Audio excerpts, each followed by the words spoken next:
बिस्मिल्लाहिर्रहमानिर्रहीम अस्सलाम वालेकुम। आज के वीडियो में बात करेंगे फ़ेज़ 2 के हवाले से। काफ़ी सारे लोग मुझसे पूछ रहे हैं कि फ़ेज़ 2 की जो पेमेंट है वो कब चलेगी। तो फ़ाइनल इंतज़ार की घड़ियां ख़त्म हो चुकी है। फ़ाइनल 2 के अंदर जो डिस्ट्रिक्ट शामिल किए गए हैं उनकी तफसीलात से मैं आपको अभी बाकायदा तौर पर आगाह करूँगा और ये भी बताऊँगा कि फ़ेज़ 2 में जो पेमेंट है वो लग चुकी है तो कब चलेगी। तो वीडियो को शुरू करते हैं। उससे पहले भाई चैनल पर नए हैं तो यार सब्सक्राइब कीजिएगा और बेल आइकन को प्रेस कीजिएगा। तो चलें आज की वीडियो को शुरू करते हैं। ये हमारा व्हाट्सएप का एक बहुत बड़ा चैनल है जिसमें सबसे पहले हम यहाँ खबर भेजते हैं फिर वीडियो बनाते हैं। तो अभी तक फॉलो नहीं किया तो वो भी फॉलो कर लें, लिंक डिस्क्रिप्शन में दे रहा हूँ। फ़ेज़ 2 इंशाल्लाह जल्द शुरू होने वाला है। बच्चों के तलीमी वज़ाइफ ऐड हो रहे हैं और इसके अलावा मज़ीद नीचे जो अपडेट्स आई हैं वो आपके साथ में शेयर करने लगा हूँ। आपने वीडियो पूरी देख लेनी है। एक छोटी सी बुरी अपडेट है, बैंक अल-फलाह ने अपने क्लस्टर्स को चेंज कर दिया है। मतलब एक क्लस्टर दूसरे क्लस्टर की पेमेंट नहीं निकाल सकता।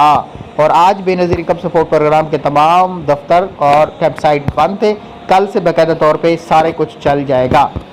उसके अलावा दूसरी अपडेट्स ये आपको मैं दे दूं कि फ़ेज़ 2 में जो डिस्ट्रिक्ट शामिल किए गए वो आप इस वक्त स्क्रीन पे भी देख सकते हैं। पेमेंट मुकम्मल तौर पे लग चुकी है।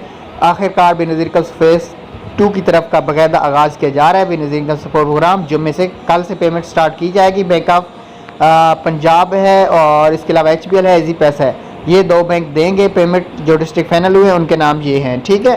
तो उम्मीद आपको वीडियो पसंद आई होगी। अल्लाह।